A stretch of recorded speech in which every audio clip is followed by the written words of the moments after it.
Hello everyone, thank you for clicking on this video today.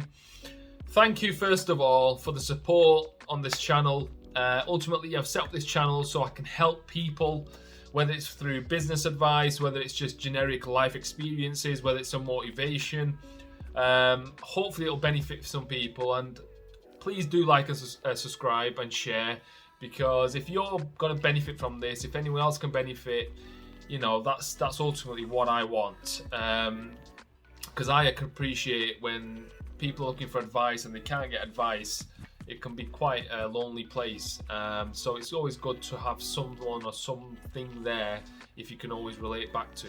So yeah, please, it helps the algorithm and it gets the message out there. It takes 2 seconds of your time. So thank you so much for that. Today we're going to be discussing about ACL surgery. So this video is essentially for anyone who's had ACL issues or is thinking of operating on it, or they've had a rehab and they're not sure if they're on track. So hopefully my experience will be able to tell you about whereabouts you are on your journey, or if you're deciding to go for the operation, whether you should do or you shouldn't do. I'll tell you what I've experienced and how it went. So let's get right into it. So ACL surgery. I had the ACL issue about now, it's been almost probably 10 years now. And when it initially happened, there was no contact. I just felt a little ping in my knee.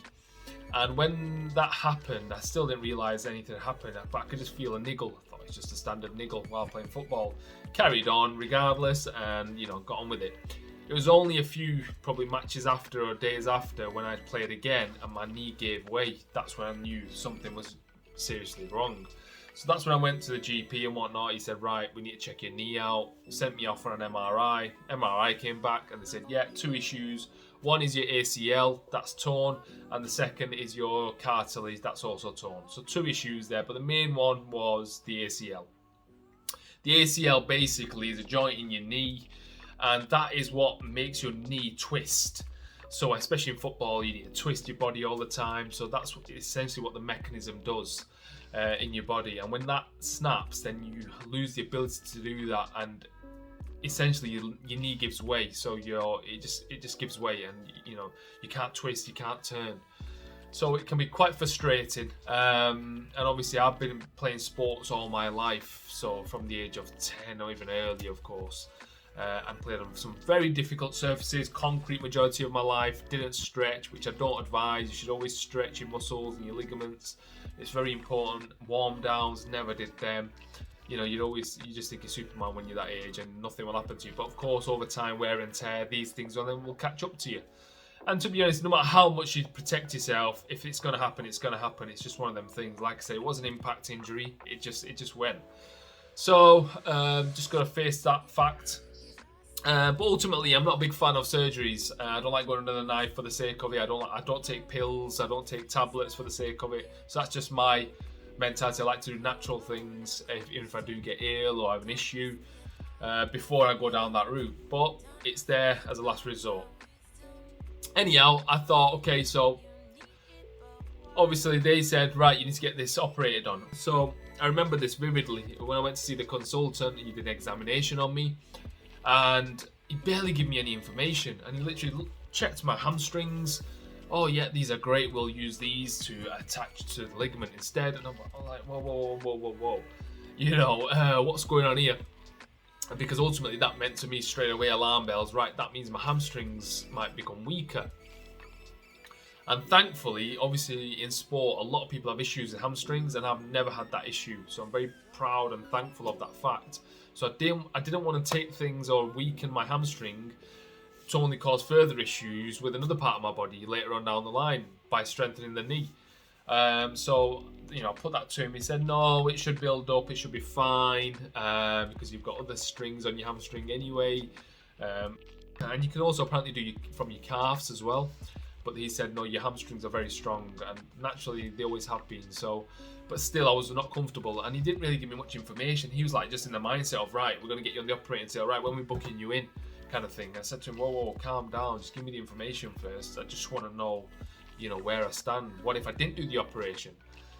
He said, right, if you don't do the operation, essentially you can't really play football because, all right, you can go and play, you can put a brace on and things like that, but you will not be able to do what you did previously, and it'll keep giving way and whatnot.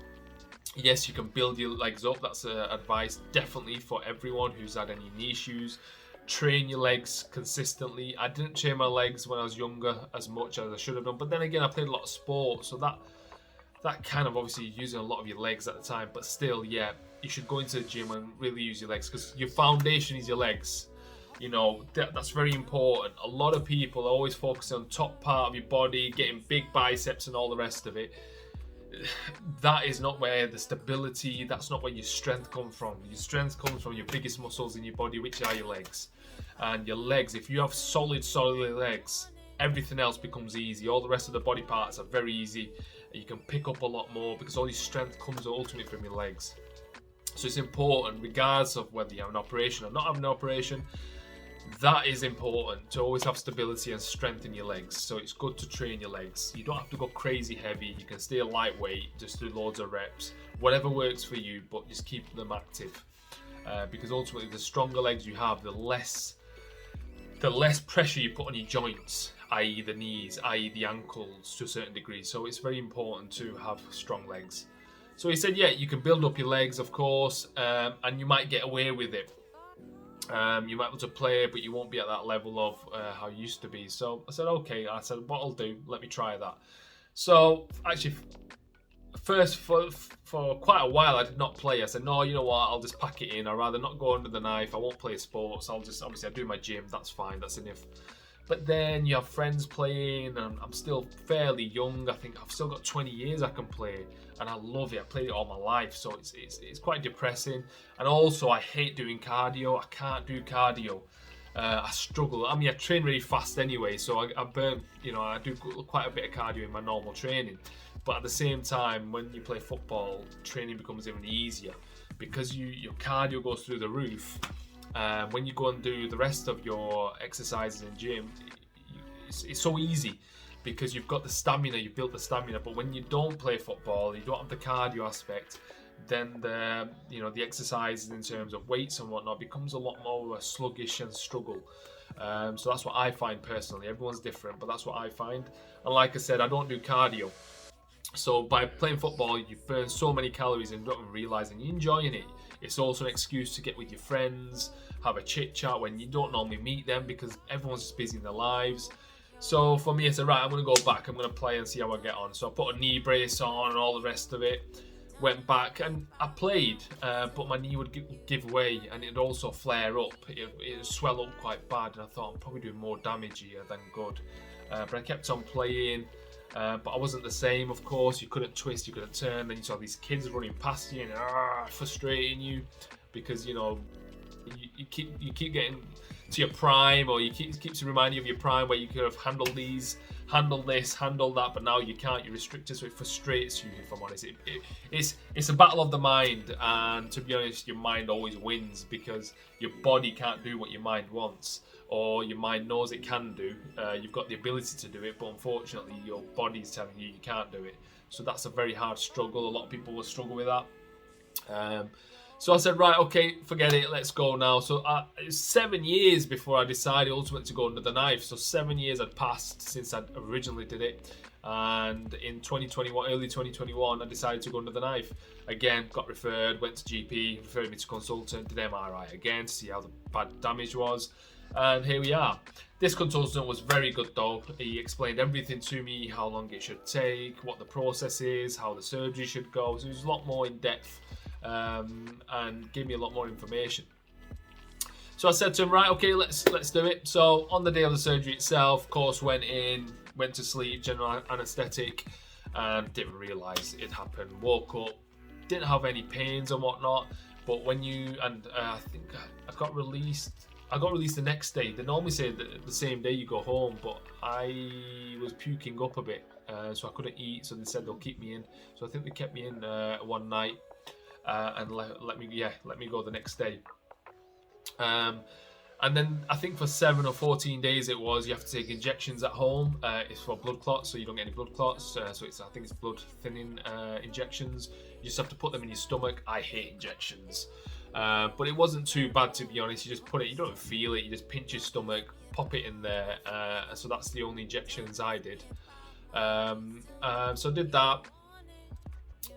And then essentially, I was on crutches for I think about 2 weeks or so, 3 weeks.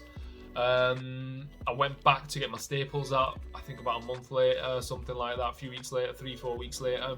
Got the staples out, but I never had pain, so that's a good thing. I know some people have mentioned they've suffered from pain and whatnot. I didn't really have any pain, and I didn't take many tablets because of that either, so that was good. You know, I expected to be pain, to be honest with you, but I didn't have no pain. But what was obviously not nice to see was, you know, your leg shrinking. That was difficult. But I got a bike. At home. I got one of them, and after a few weeks, to be honest, I just started to pedal a little bit just to get the movement going. But it was difficult because you could feel like, because your hamstring, this is where I got a bit concerned, because I could feel my hamstring going. So there's only so much you can do. Literally, there's no weight on the bike. It was just me getting the motions going, but I could feel my hamstrings where it just wasn't the same anymore. So that was quite concerned. I thought, God, I hope they get back to what they were. But obviously at that point you don't see that. You just think, oh, this is how I'm feeling now, and is this how it's going to be? Because it just give way. You could just feel it, your hamstrings going. So that was annoying. But of course, over time, so I just did a bit of bike. I wanted to get a sweat off. So even a bit of activity used to get you sweating a little bit. And the bike, it's over time started to increase the strength. I used to go see my physio every 3 weeks or so. Used to go see the physio. He's giving you exercise every now and then, you know, seeing how you're progressing. So that was good. He was really good. He actually was a physio for a football club. So that was very good, because obviously he'd seen these type of injuries quite often with footballers. It's very common. So that was good to have that. I was confident then that he knew what he was doing, where he should see my progress, and he was fairly confident. He said, "Yeah, that's good at this stage. That's good." So he gave me a lot of confidence. So I think I was with the physio for about 6 months or so, and then he discharged me.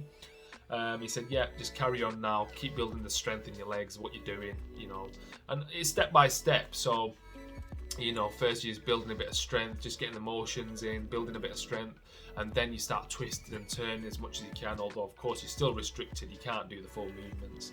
But he said, yeah, that's fine, I'm not concerned, your knee looks stable now, crack on. One thing that did concern me was my consultant said to me, it should be about 5-6 months, and then you should be like, more or less in 6-7 months, you should be playing football or running and twisting and turning. So it always stuck in my mind that, because obviously you have a time frame of when you should be kind of back to normal-ish.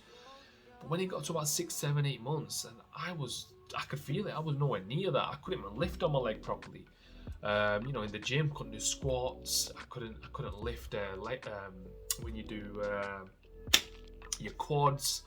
I couldn't do them. When I say I couldn't do them, I couldn't lift up quite a bit of weight, and it used to hurt on my scar. That's where I got a lot of the issues on my scar. It would hurt, and that concerned me. I got a bit scared. Then I thought, God, am I not? You know, is this rehab not going as it should do? Am I not getting recovered as I should do? Have I done something wrong? Have I strained it? Have I overdone it? Whereby you've always got these constant thoughts in your mind, and really there's no answer really. You just don't know, because it's inside your body. How do you know if you snapped it again? You know, you get these feelings. Sometimes I would do sometimes a lot of sensation I would get is it's like an elastic band, and sometimes when I'd pull my leg back, my knee back, you know, like you're crouching down kind of thing, it would like ping, and again it'd give me that niggly feeling. Have I snapped it? What have I done? And then I couldn't stretch my leg fully out. I could feel there's a restriction there, and that used to annoy me. So I was concerned at this point, because here I am thinking, my consultant says 6-7 months you should be flying, you should be running, doing all sorts, and here I am, I'm just not in that position. A year's gone by, still issue. I'm thinking, what the hell? Yeah, I can start picking up more weight at this point, but again, it hurt me a lot on my scar when I lift up a bit more than normal. So that again was concerning. I'm thinking, right, I can't lift up as much as I want. My scar's hurting. I can't do twists and turns as I want. I'm hesitant to do a lot of stuff because I don't know if I've done any more damage to it. So I reached out again to my GP. He said, look, this is not right. It's been about 15 months, so it's not right. was told about 7-8 months. You should be on that. We're double time now. So can you refer me again? Referred me again. Did an MRI.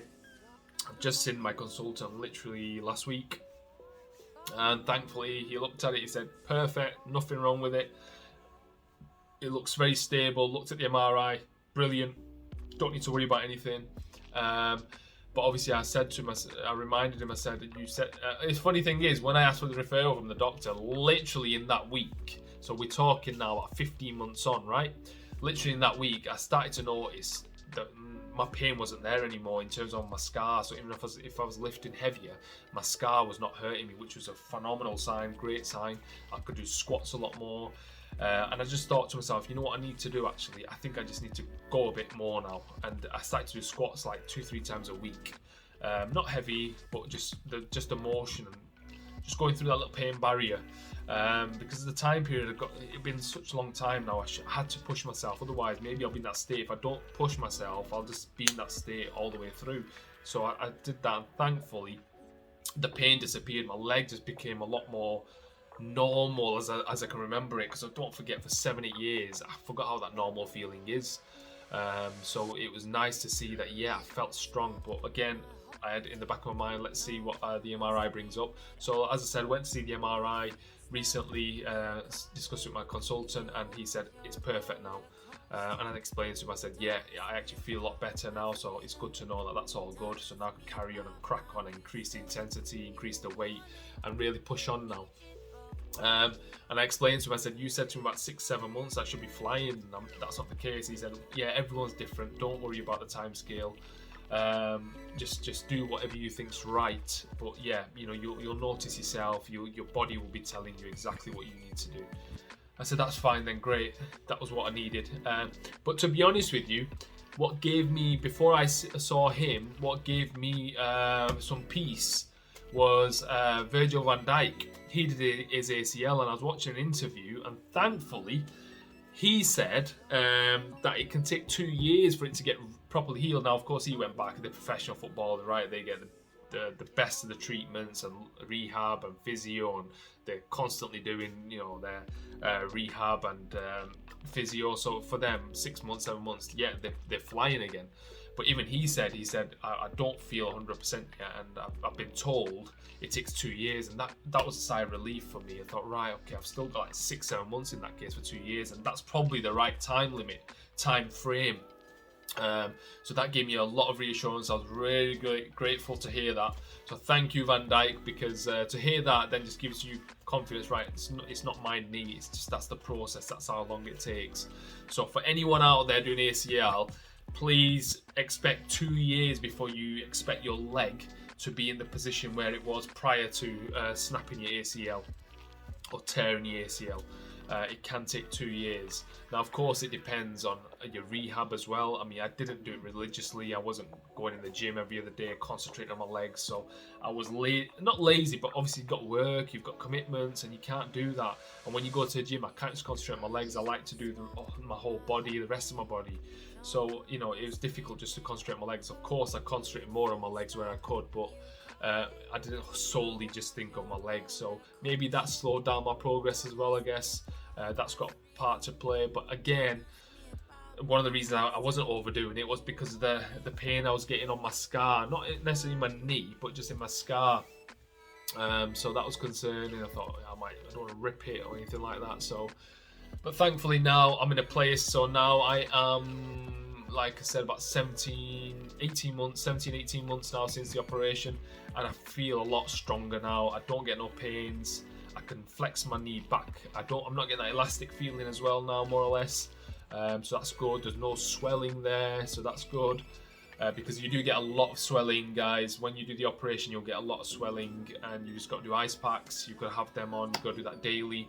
I had a really good ice pack, actually. It wraps around your knee, and you do that constantly in the day.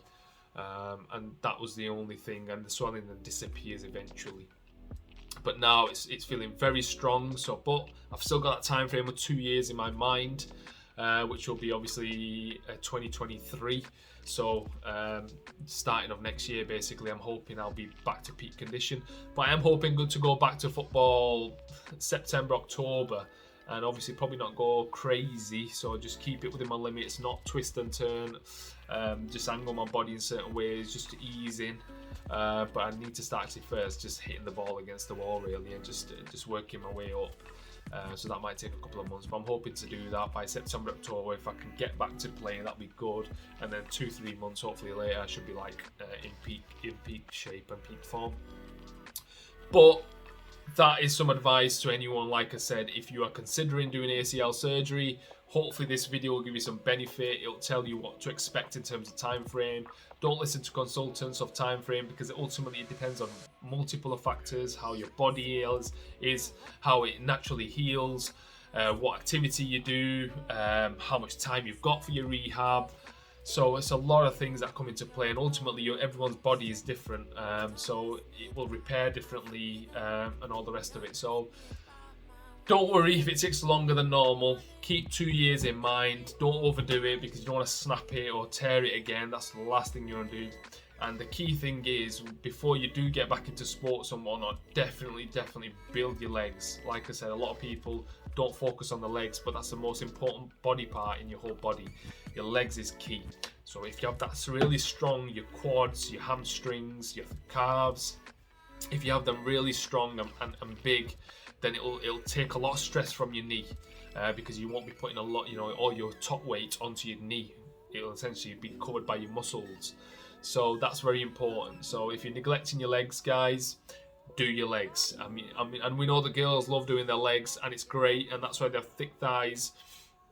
But the guys sometimes be lazy on the legs, and you should be doing the legs. Even if you're playing sports, you should be, you think, oh, I'm getting my legs in anyway, I'm playing football, I'm playing this, or swimming, or whatever.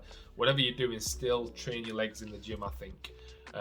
Like I say, you don't have to go crazy heavy. As a matter of fact, I don't think you should ever go heavy on any exercise. But yeah, reasonable, just do quite enough for reps. And yeah, if you've got any other questions, hopefully I've covered most of the stuff. If you've got any other questions, drop me a comment, drop me a message, I'll get back to you. It could be, whatever questions you have. Like myself, I waited 7 years to do this. So if someone's in a similar position where you're not sure what to expect, or whether you're thinking of doing it and you're like hesitant, because some people just don't like to go under the knife, don't like surgery. I get it, I've been there. But ultimately, looking back now, if you ask me, I should have done it a long time ago, because I missed out on years of playing sports, and to be honest, my leg feels really good now. Hopefully it'll only get better. So for that reason, I think in hindsight, I actually regret not doing my surgery earlier, but everything happens for a reason, and you've got to go through your own journey. But if I was to give advice to anyone, I'd say do it. As a matter of fact, one of my friends contacted me because his friend has torn his, and he was in the same predicament. He was not sure whether to go for it or I'll just get by, and I said to him, mate, you'll regret it. Do it now. You're younger as well. Your body will recover faster, and trust me, that quality of life that you'll lose, it's just not worth it. Yeah, we don't like surgery, some of us, but go under the knife for it, because I think the end result justifies going under the surgery and getting your knee back to where it should. And it doesn't really impact your other parts of your body, really. So the hamstring now, I think, seems fairly good and strong for me. So I'm comfortable with that, which was obviously a major concern. Obviously, we'll see in time whether that's still the case. But hopefully, I feel like it's pretty good. And obviously, I'm training my legs, my hamstrings all the time. I love doing the hamstring curl. It's one of my favourite exercises, so that helps. And I can lift up quite a bit on that, so that's good. I've recently been doing that. I'm getting back to a normal strength that I used to have, so that's good, because that was one of my major concerns. I didn't want to strengthen my knee and have weak hamstrings and have issues with hamstrings. So hopefully that will not happen. So yeah, anyone thinking of ACL, go for it. If you've done ACL and you've had issues, or you're not sure, you're feeling something, please drop me a comment as well, if I can give you some insight into what I experienced. If there's any specific questions, by all means drop me a message. And yeah, thank you for watching, guys. It means the world to me, and hope this video helped you out. Brilliant. Thank you so much. Bye.